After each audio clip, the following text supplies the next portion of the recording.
The points battle at stake in this year's 1988 Winston Cup Quest.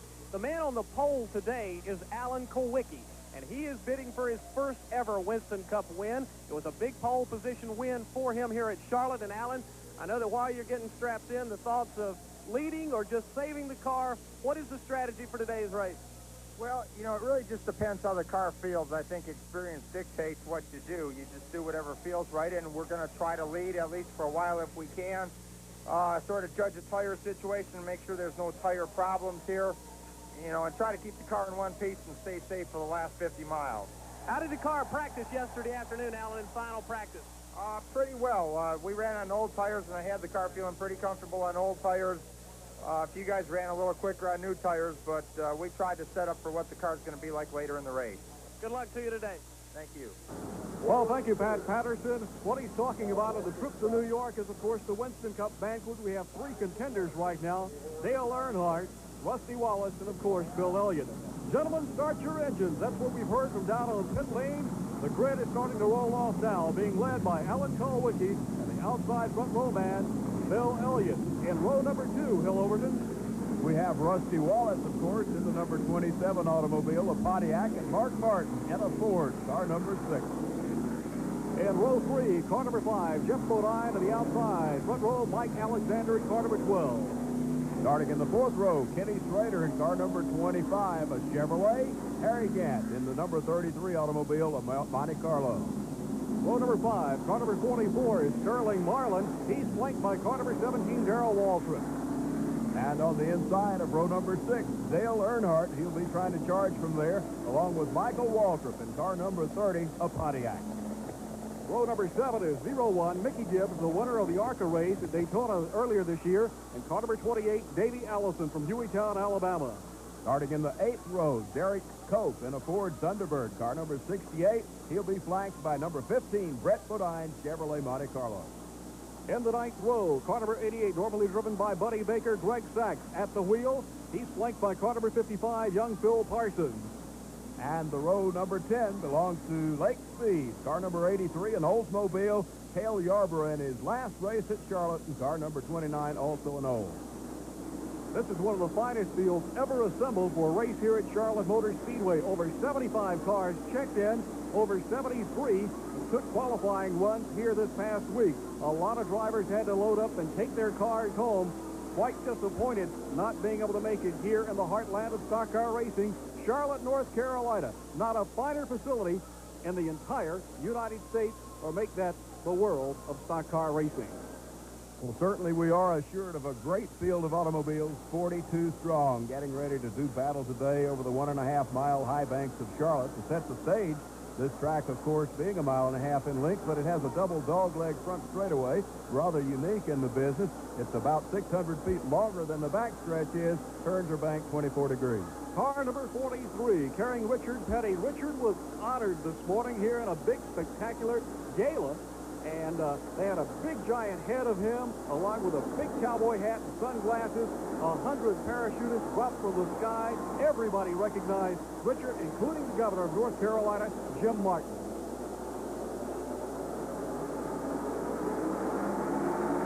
Green flag flies.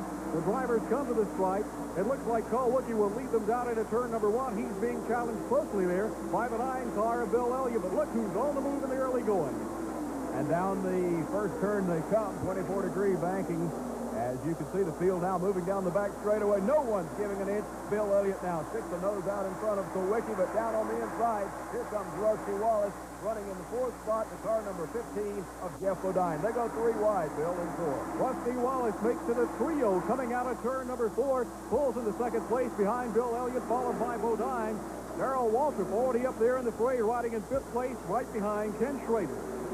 But it's Awesome Bill in the lead now. 3-car lengths separate him from Rusty Wallace, who has a scant lead in 2nd. But Jeff Bodine moves up on the outside in that yellow and white Chevrolet, takes over 2nd spot as the field streaks down the back straightaway. Current Winston Cup point leader, Bill Elliott. A no-holds-barred approach to this race. He certainly isn't conservative whatsoever. He wants to lead, he wants to be up front, and he wants to be out of trouble. Well, all his brothers in the pits, Ernie Elliott, the engine builder, Dan Elliott, and, of course, all the other members of the crew looking on right now, hoping that things are going to go well today for Bill and that he can stay right up there on the point in that points chase, where he leads now by about 140 points or so over Rusty Wallace. They're back in 3. Jeff Bodine rides in second place. There's been a lot of speculation that he would no longer be with the Levi Garrett team for the 1989 season. All those rumors have been quelled. He will be back. He has signed up again for next year. As a matter of fact, Hendrick's entire team will be together. And he challenges Bill Elliott in turn 1. He seems to be very happy about that situation because now he sticks a nose out in front of Elliott down that 1,300-foot long back straightaway and fronts him as they head down toward 3. Look at Darrell Waltrip, the Tide machine on the move. Waltrip sliding up just a little bit high in the third turn. That enables Rusty Wallace to come up down low. Rusty is very strong down in the low groove, and it certainly flexed his muscles here in the early going of this Oakwood Homes 500 as they head off down towards turn number 1, just below the condominiums here at Charlotte Motor Speedway. These drivers streaming around here in excess of 173 miles per hour in the early going of the Oakwood Homes 500. They're saying that tires will not be a problem here. Goodyear is the preferred tire in this particular race in the continuing battle of tire wars. The tire has been fast, setting new track records where it's been this week. And also, we're looking forward to seeing more from Charlotte after you hear this message. Motor Speedway for the Oakwood Homes 500.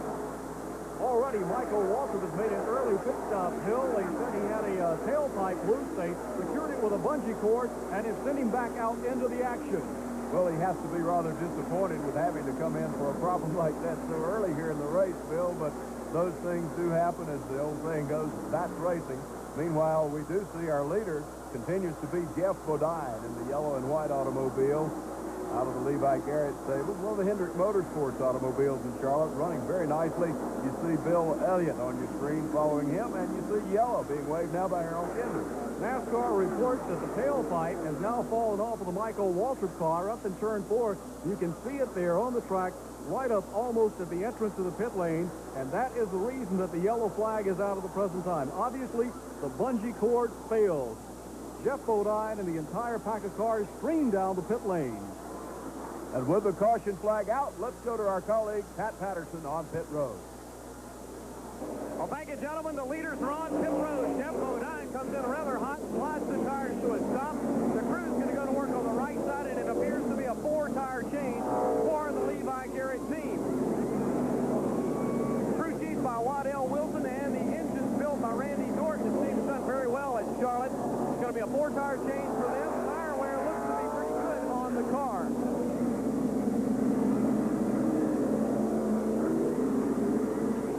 Down and away. Now Bodine pulls out, and he's gone. A lot of traffic on the pit lane here as practically every car in the field came down for some type of service.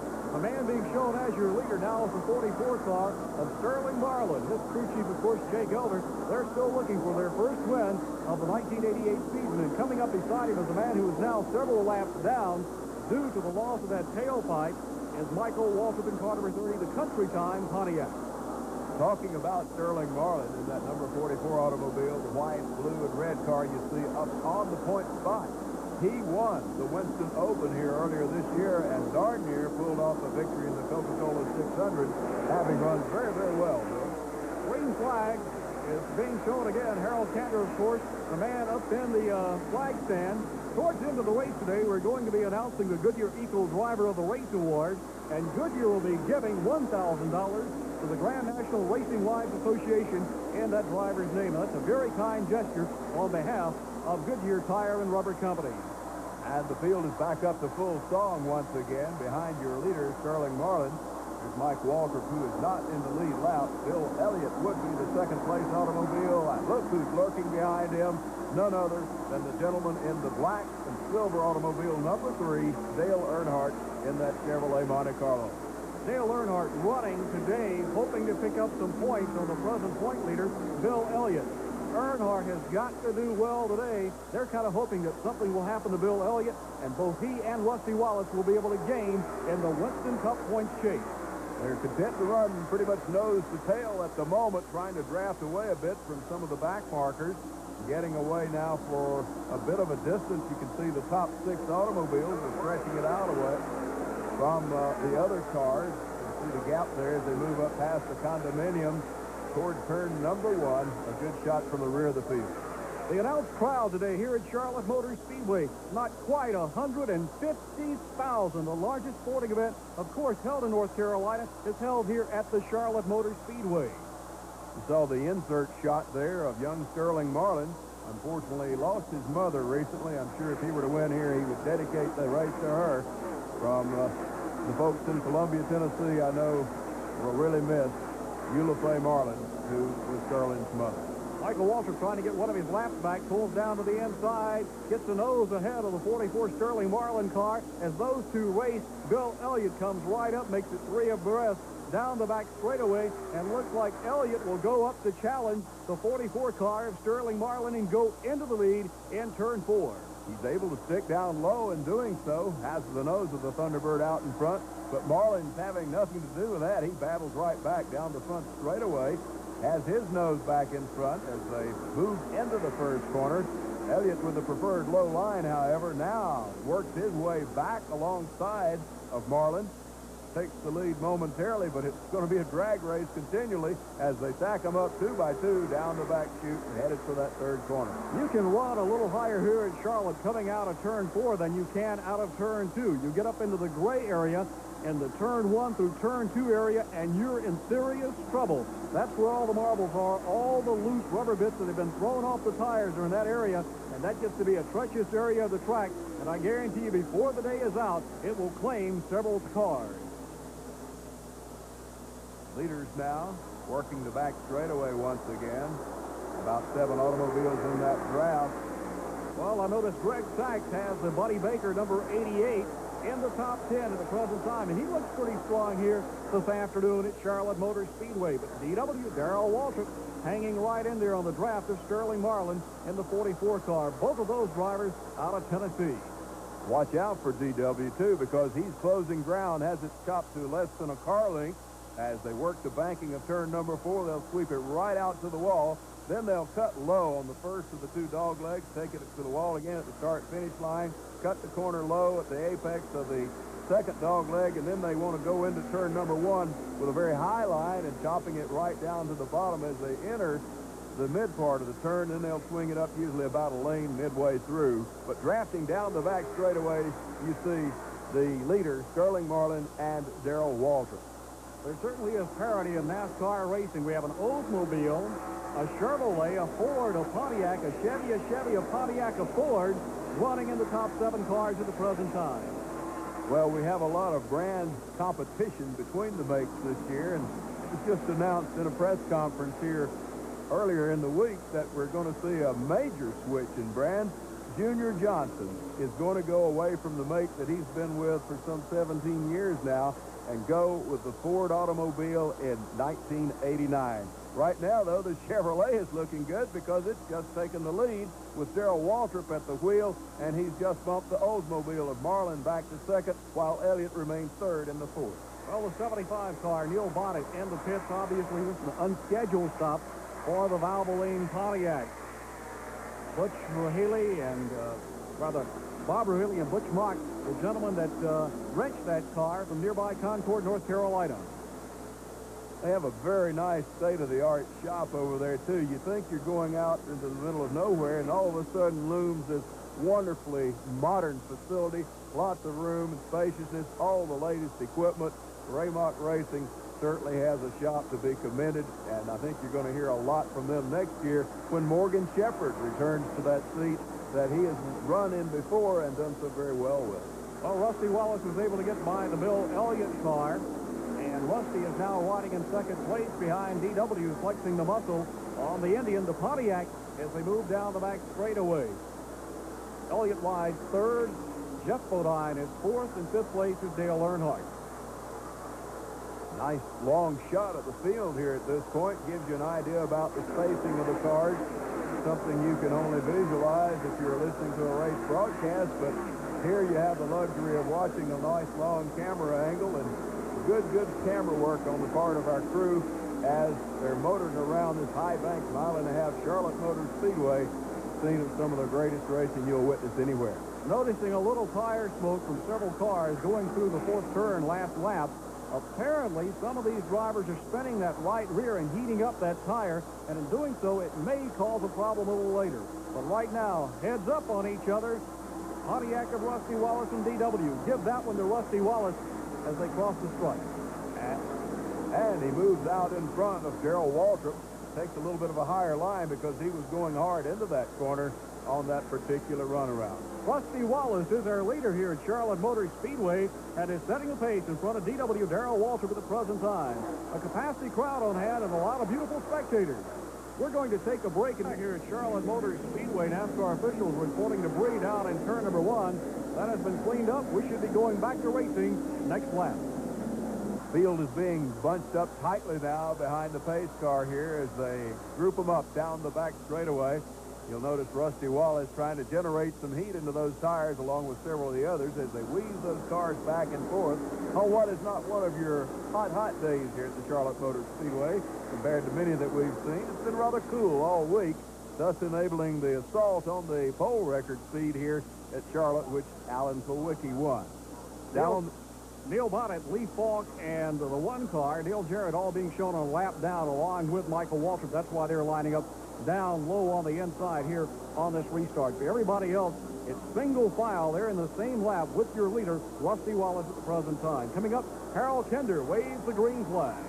And Rusty Wallace goes up through the gearbox quickly and moves away along with Darrell Waltrip in hot pursuit behind. Looks like he will have the lead as they enter that first corner. Elliott rides in the third spot. The rest of the field coming up the full song as they hope to keep it tight and not let the leaders get too far away. Down the back chute they go. Well, Richard Petty looks like he's moved up within the top 20 now and has a pretty strong run after qualifying way back in the field. But Petty in the 43 car looks like he might have his day here at Charlotte. Well, nothing could suit him better, or nothing would be more appropriate after the accolades that were accorded Richard in the very elaborate pre-race show that was orchestrated by Jay Howard here at the Speedway. They always do a super job. Each of the 100 paratroopers that fell or that came down over the Speedway. Hold on right here. And you noticed his son Kyle in the Sitco Ford was one of the cars that went just above him, and he missed Dad. Dad's car, however, is scraped down the left-hand side where he kissed the wall. The crew's going to go to work. Hopefully they can get that car back into the race. Well, certainly a lot of disappointed Richard fans here at Charlotte Motor Speedway where they recognized him in the pre-race show here today. And I know he's got to be dejected right now. Richard, of course, one of the all-time favorites of almost every racing fan across the United States. Going for win number 201 here today if he could achieve it. He won that 200th down on July the 4th in Daytona in 1984 in front of President Reagan. I know he would like nothing better than to notch at least one more before he hangs up the helmet. Well, the green once again comes out, and it looks like it's an early battle between Rusty Wallace and Darrell Waltrip in today's racing event. Neil Bonnet trying to get his lap back. Richard Childress' car being driven by Dale Earnhardt, having trouble getting by one of the slow cars. Now he finally gets by, pulls back up into third place. Alan Kulwicki seems to be driving a very conservative race here at Charlotte after starting on the pole. He seems to want to keep the car out of trouble, but in contention. We've got problems. Up in turn 1, Eddie Beerswell. Eddie Beerswell, right. One of the drivers from Texas. He got up into the wall, it appeared, came down the banking. No one else got into him, just as Richard Petty had it happen to him. So we're very fortunate that when one car is having a problem, no other automobiles are being swept up into the wreck so far. Well, the yellow flag is waving. You can see the plum of smoke that leads all the way back to the start-finish line. His engine expired. Huh! Boom! And what do you know? Eddie Beerswell is backwards, sliding down the track. He's okay. He'll be going back in on the hook. The caution flag is out here at Charlotte Motor Speedway. And Eddie Beerswell appears to be okay. Safety crews checking on him. With the yellow flag out, we'll be back with more action right after this message. Anyway, I'm Bill Hennessy along with Hill Overton. Pat Patterson down in the pit covering the action of today's Oakwood Homes 500. Field, of course, moving around at a reduced rate of speed under caution, but you'll notice they're bunching back up again in tight formation. lights are off on the Pontiac pace car, and that indicates we're going to go back to racing here in just another second or two. Working the turn number 4 banking on the point is Bill Elliott with Earnhardt. The car lined up just to his rear, and behind Earnhardt, the number 17 of Darrell Waltrip. Green flag showing. Down on the inside, we see the 29 car, Cale Yarborough, being sponsored by Hardee's. This will be Cale's last race ever at Charlotte Motor Speedway. He'll run Atlanta. He has announced his retirement from the sport as he's right there beside Darrell Waltrip, being overtaken by Rusty Wallace. Cale would like nothing better than to have a good run here today before he turns the car over to Dale Jarrett for the entire schedule next year. Elliott streaks away to about a 4-car length advantage over the Dale Earnhardt car as they work the front stretch again. Back in third still is Darrell Waltrip. Sterling Marlin holding down 4th place, and Sterling having a good run here today. The 27 car still trying to catch up with the field right now. He's way back in the back.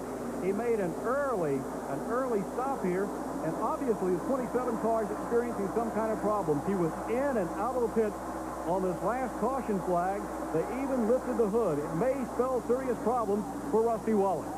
Well, that you can never tell. I can tell you this, that crew is going to do whatever it takes to get the car competitive again.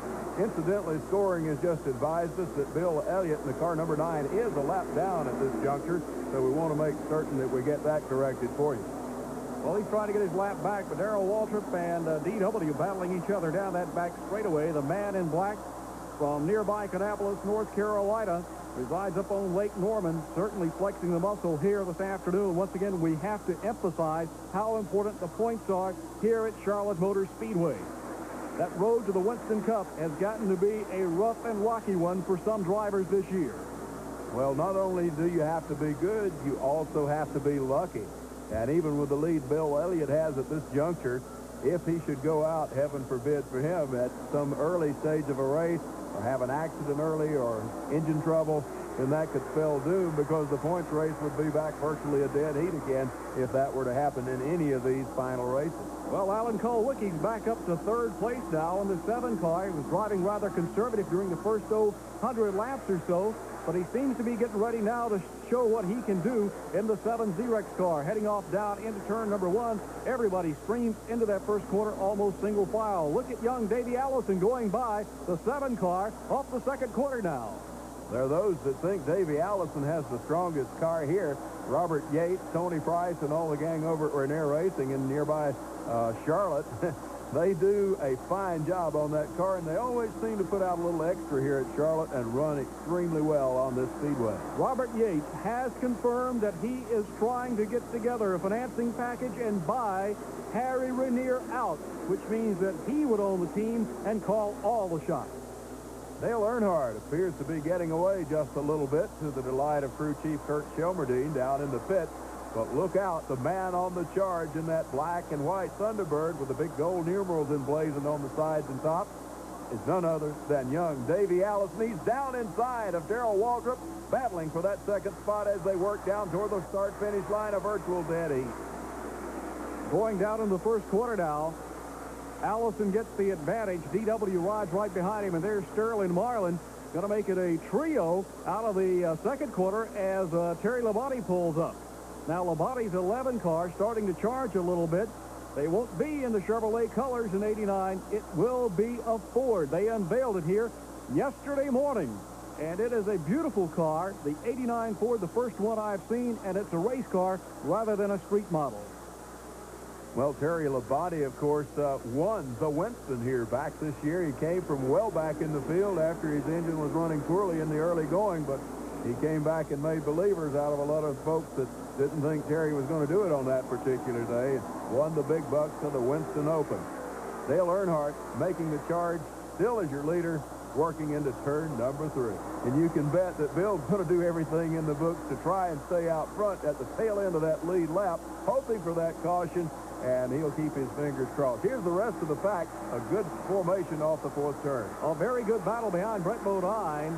Mike Alexander, Martin Martin, Sterling Marlin, Alan Kulwicki, The 5 car of Jeff Bodine in there. 88 Greg Sachs and Cale Yarbrough's running a lap down. But Sachs hanging in there. He's been running in the top 10 all afternoon. Sachs may very well bring this 88 car home in first place for Buddy Baker, now the team owner on the car. I was surprised when they named Greg Sachs to take over this mount after they had several other drivers in the car. But as you said earlier in the broadcast, he's set for the 1989 year.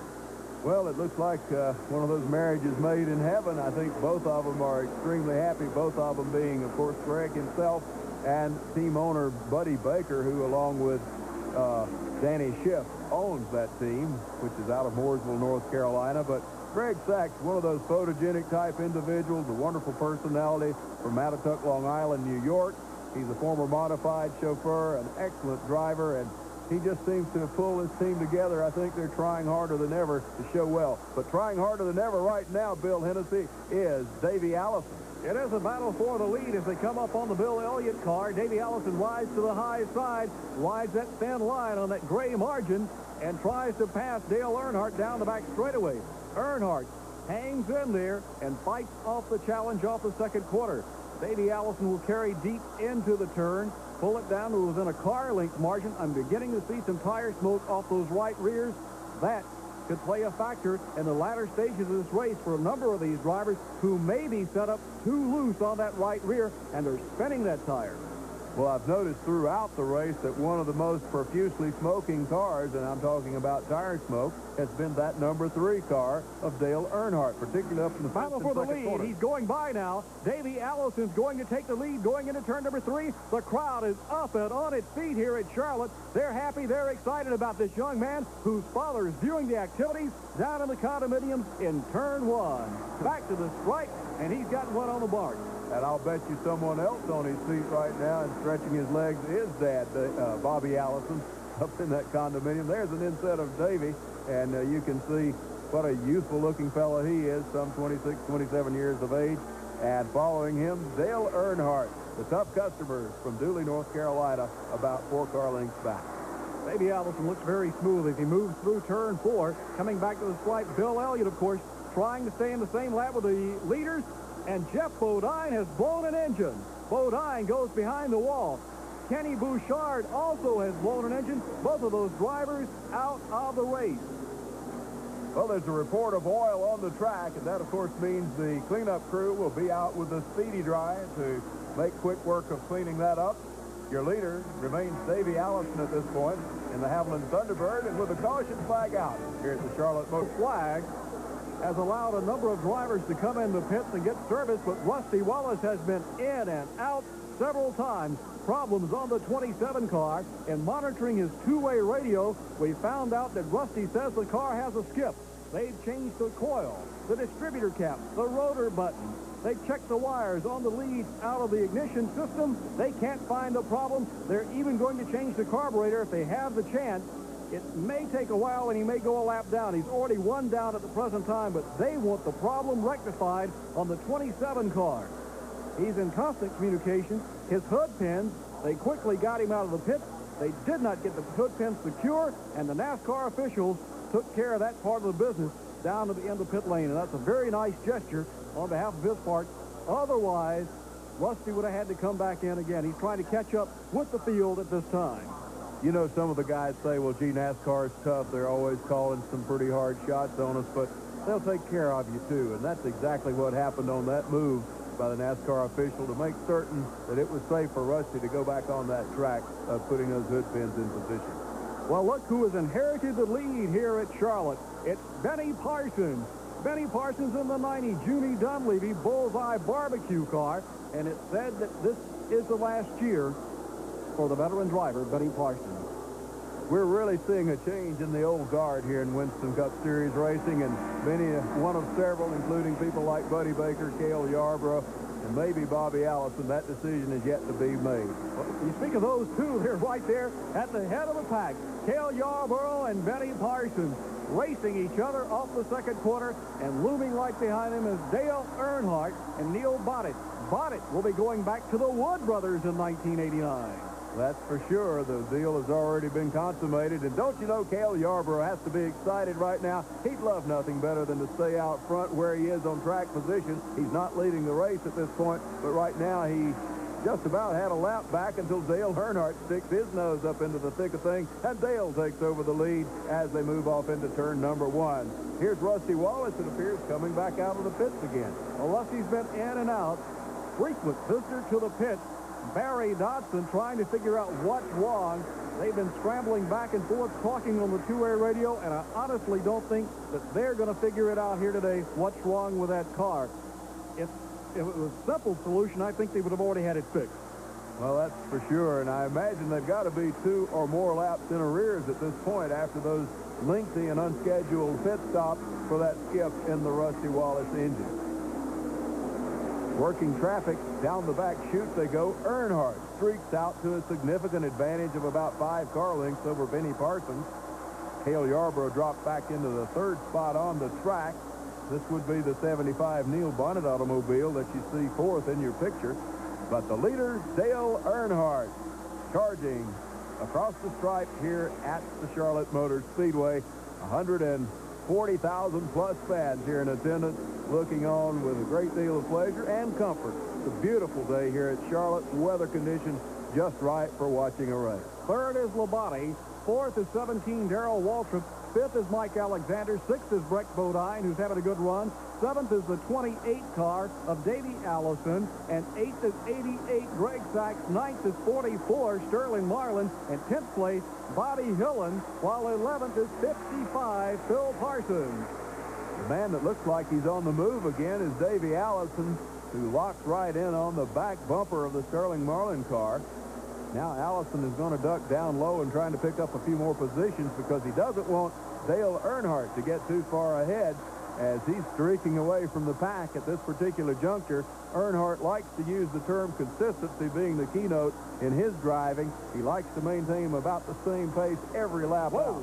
Hey, it looked dangerous right there. Cale Yarborough, something happened to his car. He slowed up suddenly in the center of the track, and he was almost rear-ended by a whole plethora of cars coming along. But Yarborough in the pit area, he's going to get tires. Obviously, he had a vibration or some other problem. Well, Elmo Langley, the crew chief on that car, has the team out going to work right side tires. Elmo has really turned this team around. If you talk to Cale, he'll tell you that the team is much more organized now. They have more race cars, and he looks forward with great anticipation to the 1989 season and going full out where he can manage the team and let Dale Jarrett be responsible for the driving duties. Dale will be in the car all next season. That is firm. It'll be interesting to see who ends up in the Hoss Ellington car. There's an Earnhardt fan in the stands cheering her man on. The car number 3 of Dale Earnhardt, our present leader here under green flag racing conditions in the Oakwood Homes 500. We're going to take a break in the action here at Charlotte Motor Speedway. We'll be back on Motor Speedway as we return to the racing action. A reason for Greg Sachs, who had been running in the top 10 all afternoon long, has crashed in turn 4 in the 88 Buddy Baker car, who's still in the car. The safety crews have arrived on the scene. And Bill, there's certainly an extensive amount of damage to the rear of that car, as you can see on your screen. Already a track maintenance vehicle on the scene with the flashing amber lights. You see Greg Sachs probably not smiling at all at this point. Hopefully he's okay because the car took a rather strong impact into the concrete. Here you see now a slow-mo replay of the car coming down off of the banking. Now he's already backed into the wall, up into the turn, up at the top side of the turn, and is sliding down to rest on the grassy part of the apron. Hill, we're ready to go green again. By the way, both drivers reported as being A-OK. DW Darrell Waltrip sitting up front and is the leader as the pace car, driven by Jim Graham, streaks down the pit lane here out of turn 4 at Charlotte Motor Speedway in the heartland of stock car racing. The green flag waving back out, a crash in the back of the pack. And none other than Davey Allison, one of the other cars involved. Extensive front-end damage on the Haviland Thunderbird. certainly a disappointment for the youngster with perhaps the stoutest, if not one of the stoutest cars in this event. Harold Kinder waving the yellow now. You saw one of the cars go by, trailing a lot of smoke because there's a lot of sheet metal damage and rubbing on the tires. You noticed Rusty Wallace that jumped to the inside on the restart. Starts right there with Davey Allison hitting Phil Parsons in the rear, who then struck the 71 Dave Marcus car. Earnhardt had no place to go, and he just got tangled up in all the mess.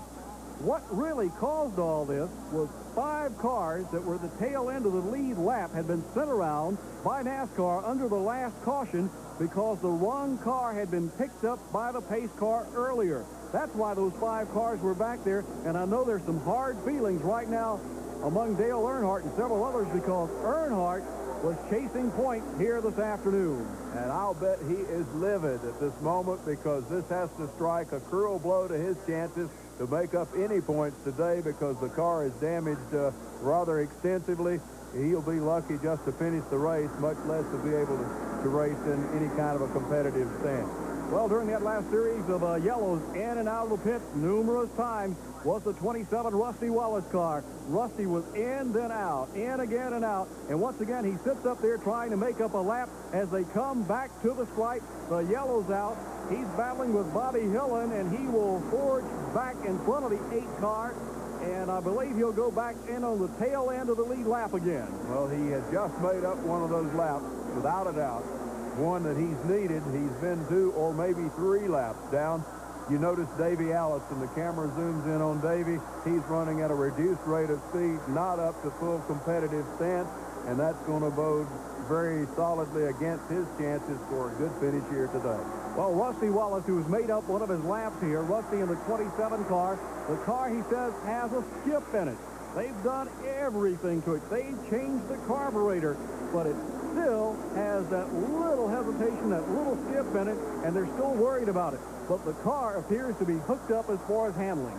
Well, there are a lot of drivers who would love to change cars with him right now because he's very competitive. He's moving away from your leader as he works in the 3rd turn. Now Bobby Hillen with a challenge from Brett Bodine, who's starting to flex his muscle in the Bud Moore Crisco Motorcraft Ford Thunderbird. That automobile now showing the way to the front. He's riding in 2nd. Benny Parsons there in the 3rd spot. But towards the end of the race today, we're going to announce the Goodyear Eagle Driver of the Race Award. And Goodyear will be giving $1,000 to the Grand National Racing Wives Association in that driver's name. And right now, I couldn't pick a winner for that award. And I don't think anyone else could either, Bill Hennessy. It's awfully tough picking a winner. We try to do that sometimes in our own minds, but certainly any one of these 3 you see running here now, plus several others, have a chance to win this race. And Brett Bodine is picking up his stock, as is the Terry Labonte car, the red and white machine of Junior Johnson, headed down the front straightaway around the crippled Dale Earnhardt car, with the damage showing on the front end, certainly not helping his aerodynamics at all as Bill Elliott joins in the chase, and he wants to move up and around Earnhardt himself. Bobby Hillen, your leader. The Bud Moore car with Brett Bodine rides in 2nd, followed by Benny Parsons. Darrell Waltrip rides in 4th place. Your 5th place runner still Sterling Marlin, and it's anybody's race to this point in the Oakwood Homes 500. I would get the feeling at this particular juncture they're pretty much content to ride as they are. You don't see anyone in the top 5 making any strong moves, and just as I say that, here comes Benny Parsons sneaking a peek up high as though he wants to put a move on and go for that 2nd position. Parsons may not be showing all that he has today, and if he and the Junie Donlevy gang were to do well, and of course Doug Richard, crew chief on that car, it couldn't happen to a nicer group of people. I think everybody likes Junie Donlevy of Richmond, Virginia, and he's getting on up a little bit in years as battle for the lead. Battle for the lead. Brett Bodine has now passed Bobby Hillen going into turn 3. And Brett Bodine has forged to the front here in this Winston Cup race at Charlotte Motor Speedway. Bodine in the Crisco car now leads Bobby Hillen. Brett Bodine, younger brother of Jeff Bodine, originally from Chemung, New York, followed by Bobby Hillen, and then the Benny Parsons car. You know, talking about Brett Bodine, he's one of the most likable young drivers that you'll ever meet. Very courteous and conscientious and just so sincere about everything he does. Rick Wilson has obviously blown an engine here. Wilson has spread some oil on the track. I believe the yellow's going to be coming back out once again, Hill Overton. And the 4 Kodak car is headed to the pits. The entire field should be coming down the pit lane in just a moment as Harold Kinder waves a yellow flag. The caution flag out here at Charlotte. We'll be back with more action right after these messages. On TV this afternoon, we invite you to visit us here at the Charlotte Motor Speedway. On the opening of the show, you saw the beautiful Speedway Club. It's a great place to visit. Come to Charlotte, North Carolina, and come by Charlotte Motor Speedway. But better yet, buy some tickets to our next event next May, the Coca-Cola 600. And I think it would be very appropriate to mention the return of the Winston, too, at the Charlotte Motor Speedway next May. The premier event that R.J. Reynolds sponsors. It's not a points event for the Winston Cup Series, but one certainly that provides a lot of competition, including the new format for the qualifying run, which will be a 3-lap affair featuring a pit stop for changing 2 tires, Bill. And also, they'll have fan appreciation that day, so it's a great day. Bring the entire family out to the Winston and the day before Fan Appreciation Day here at Charlotte Motor Speedway. The action continues down the back straightaway. Brett Bodine is now being haunted by car number 17, but he has a bad push. He's just not able to go through the corners like he'd like to. Well, it wants to go up to the concrete with him every time he makes that hard left turn in turn number 3, and he's going to have to work that out, although he still manages to close back up down the double dogleg front straightaway and maintains about the same separation as they headed off down the back chute again. There's one of Darrell's fans right there. Darrell Waltrip in car number 17 seems to be able to go through turns 1 and 2 very well, but look at 3 and 4 now. This time he's in the middle of the groove. Watch the car push up, almost go into the gray matter up there where all the loose marbles are. Mike Alexander in the pit area, and the car that still carries Bobby Allison's name above the door. But he's been assured a ride with that team next year on a full-time basis. Little Mike has done such a wonderful job with the car this season. He's taken care of the car. He's had consistently high finishes. Look for him to be a winner sometime soon in his young career. And this doesn't mean that Bobby Allison doesn't have a car waiting for him. If he decides to return, the Miller people have said all that Bobby has meant to them over the years and to racing in general, by all means. If he wants to ride again, there will be a car with the Miller colors on it for Bobby Allison. Brett Bodine has completely dominated this segment of the race in the Ford Thunderbird, followed by DW Darrell Waltrip. And they are strong. Bobby Hillin continues to run in 3rd place. 4th place, Sterling Marlin. 5th place is the Jack Roush number 6 of Mark Martin. They're now coming up on the driver who was leading earlier. That's the 90 car, Benny Parsons. They pull up on him. They're also coming up on the back of young Robbie Moroso, who won the All-Pro Auto Parts 300 here at Charlotte and also picked up a win down at Myrtle Beach Speedway. He's riding in a Gary Nelson car. That's the research and development automobile for this race only. Kyle Petty will be in that car next season with Peak Antifreeze sponsorship. Waltrip is on the charge. And he pulls up into the draft of that Robbie Moroso car and then threads the needle, moves up around just in time to get inside of the Bodine automobile, and he's picked up the spot now as they take it off the wall in turn number 4, back across the stripe.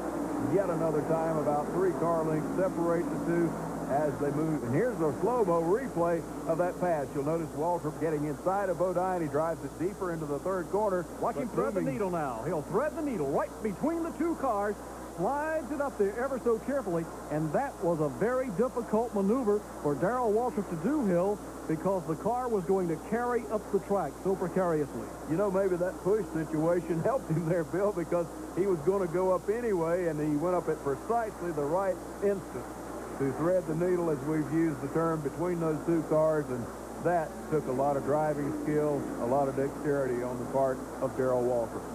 Darrell Waltrip ringing out the tide machine, you might say, at the present time, as he is a leader here in the Oakwood Homes 500. The 29th annual event next year marks the 30th anniversary of Charlotte Motor Speedway. Humpy Wheeler says we've got some spectacular things planned for as we go into our 4th decade of racing here at America's premier racing facility. Well, Humpy Wheeler is the P.T. Barnum of automobile racing, and I can't wait to see what kind of a spectacular he'll come up with. But somehow they always seem to top the last act, and I'm sure next year on the 30th anniversary will be no exception. One thing I'd like to remind everybody is when you do come to a race, be sure and bring the kids. It's a family sport, and believe you me, they'll thank you forever. I remember my uncle taking me to races when I was a young man at Darlington, and I still haven't forgotten those great moments in the early years when Richard Petty was, of course, my big hero. But Darrell Waltrip's the hero of that young man at the moment as he moves through the first turn and continues. Oh, we got a problem here. It's Michael Waltrip, Darrell's younger brother. Right. The Country Time car has spun over in the first and second corners. The right side looks to be down on the rim as we see the car partially off the pavement of the apron. The right rear appears to be cut down on the car. He may have blown that tire in the corner, as have a few other victims in that spot today. His problem started early today when he lost the exhaust system off of the car after it had been held on by a bungee cord. Darrell Waltrip is down the pit lane. Waltrip is in on the 17 car. There's Brett Bodine. Les, it's going to be a heads-up race out of the pits here. We're going to go to split screen and show you the 17 and the 15 car as they change the tires and fuel the cars. Now, Waltrip was in a second earlier. Now, Brett Bodine. Both of them receiving service. They'll both be coming out of the pit. Let's see who wins this one. Left side rubber, of course, going on the Waltrip car now. The crew has that car down. Jeff Hammond and gang getting out of the way, and there he goes back into action ahead of Bodine, who's still in the pit, Bill. Well, the caution flag is out here at Charlotte Motor Speedway. We'll be back with more action right after. To the Charlotte Motor Speedway, Hill Overton along with Bill Hennessy calling the action in today's Oakwood Homes 500. We're just about set to go back racing once again. They line them up too wide as Darrell Waltrip's on the point. You see the 44 car of Sterling Marlin falling in suit behind him. Then it would be the Bodine car. That, of course, the younger of the two Bodine racing brothers. This would be Brett in the number 15 automobile. Bill Elliott is riding in fourth place at the present time, Hill Overton. And then the sixth car of Mark Martin. Following him will be Bobby Hillen in car 8. The 26 car still looks strong. Ricky Rudd, the green flag comes out. And lingering back there in about 10th place is the 27 car, Rusty Wallace. Now, Rusty has been in and out of the pits all afternoon long. He has not been running in the top 10. He has finally fought himself back into contention in this race.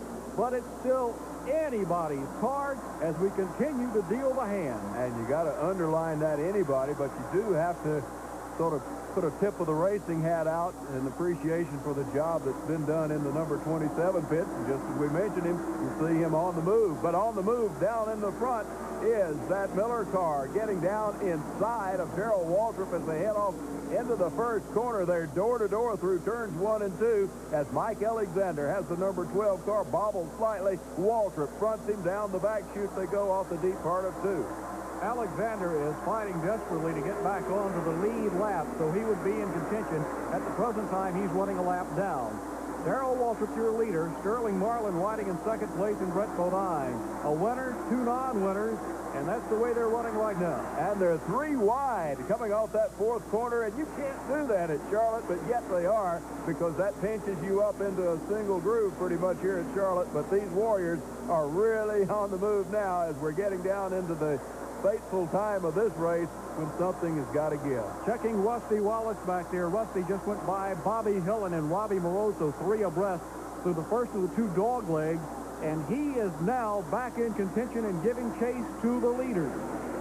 And the second place car, the car being prepared by Jake Elder for Billy Hagan Enterprises out of Thomasville, North Carolina. The blue and white Piedmont car looking very, very good at this juncture as he is hounding Waltrip every foot of the way around this 1.5 mile Charlotte Motor Speedway. You see Elliott now rumbling, as is Mark Martin behind him down the chute.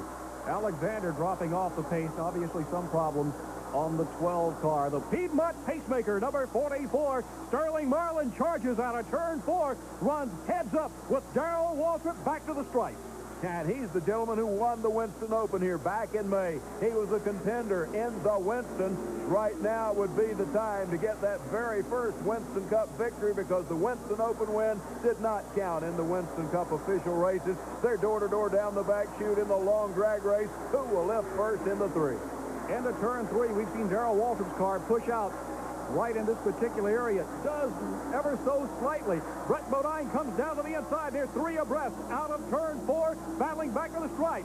And in between them, Sterling Marlin is getting washed from one side to the other.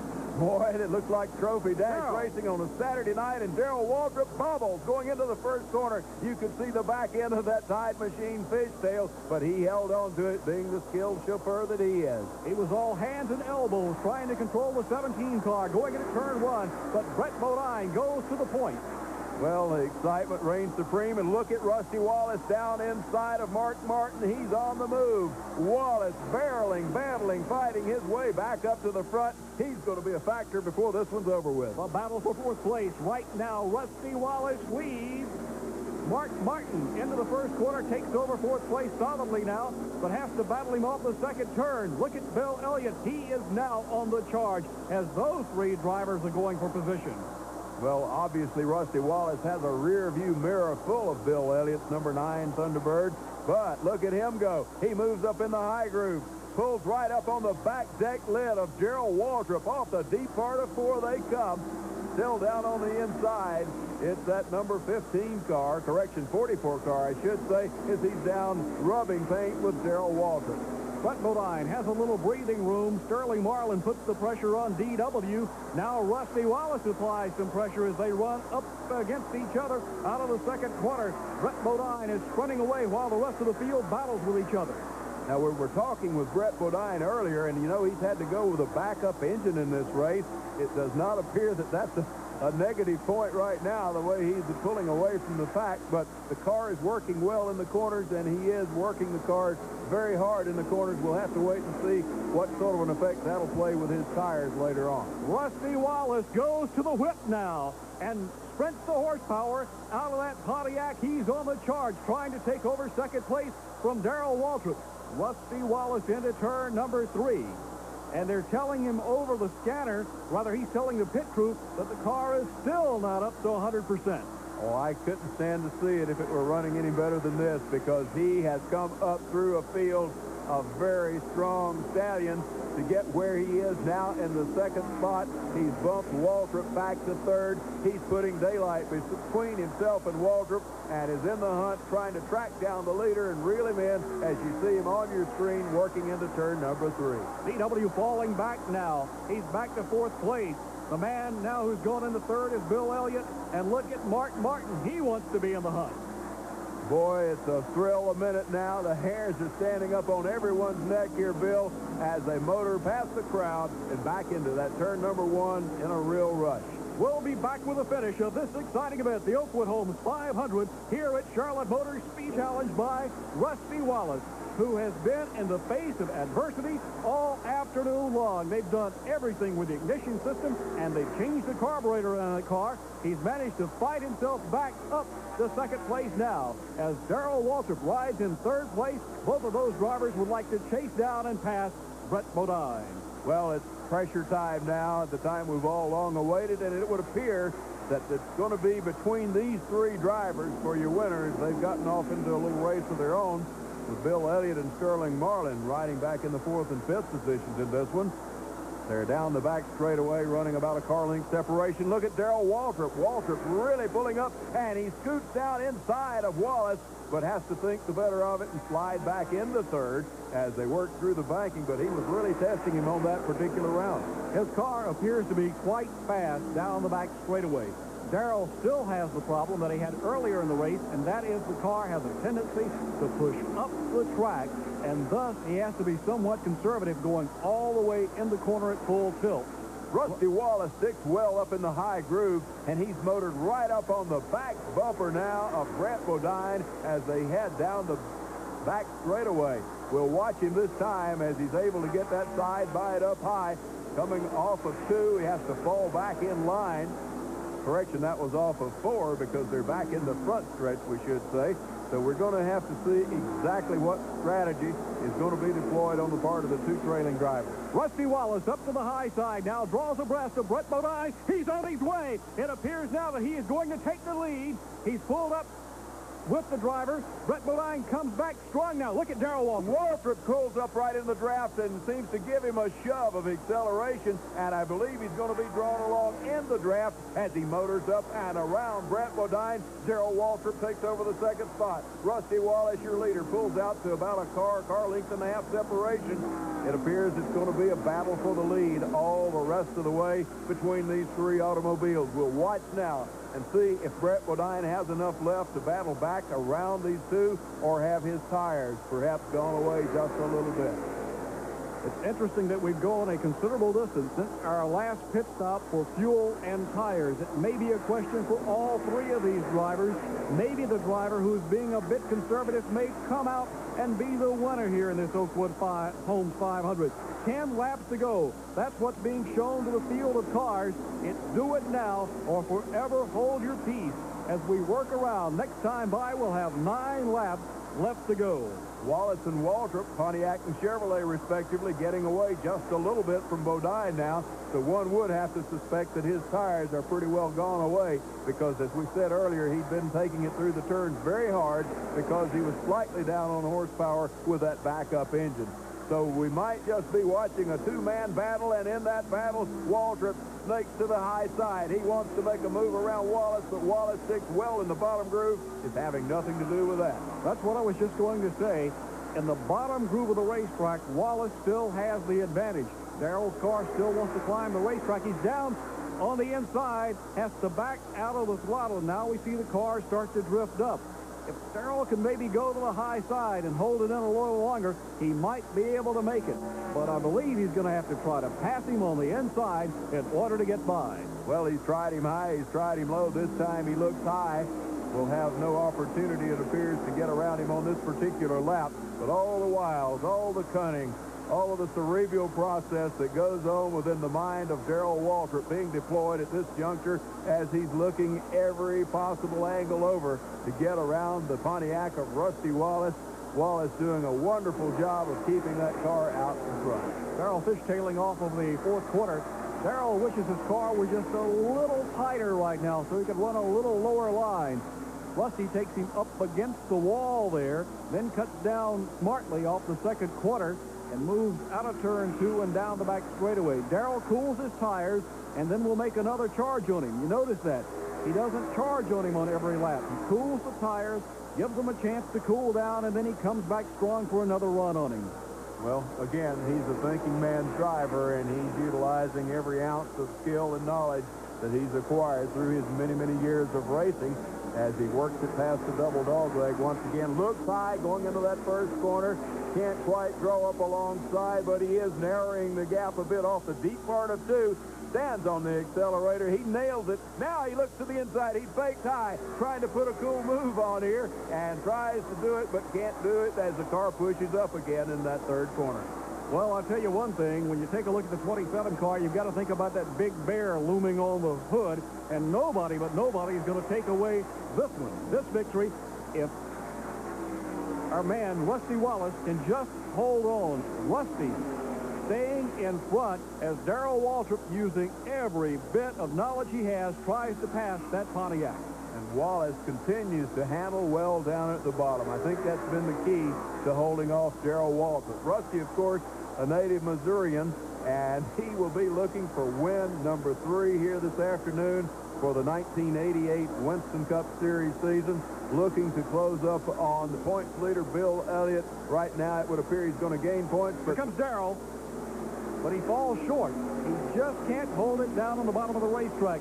I remember Rusty's first, what was then the Grand National effort. Back in 1980, Atlanta International Raceway, the November race. He came into that event with a Roger Penske car, a one-shot effort, and he ran second.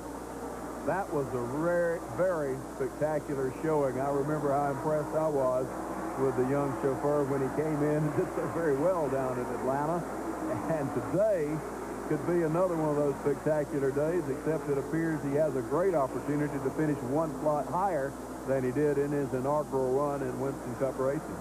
3 laps to go. I cannot believe how well he's been able to battle back get back on the lead lap and lead this race after going a lap down on 2 different occasions here at Charlotte. And one time, he even had to call on another pit crew, that of Mike Waltrip, to tighten the lug nut as he started out of the pit.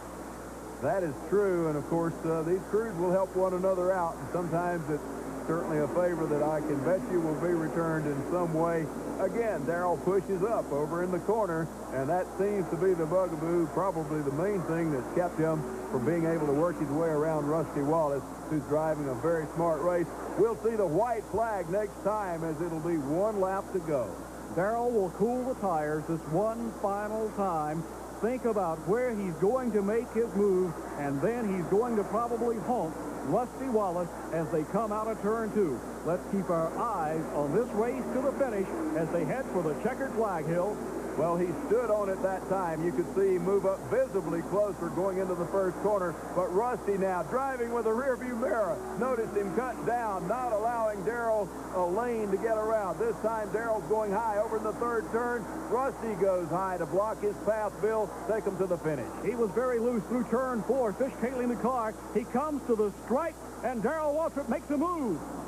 Darrell actually bumped the rear bumper on the Rusty Wallace car as they came to the checkered flag. Rusty Wallace has won the 29th annual Oakwood Homes 500, and he's also been named our Goodyear Driver of the Race here.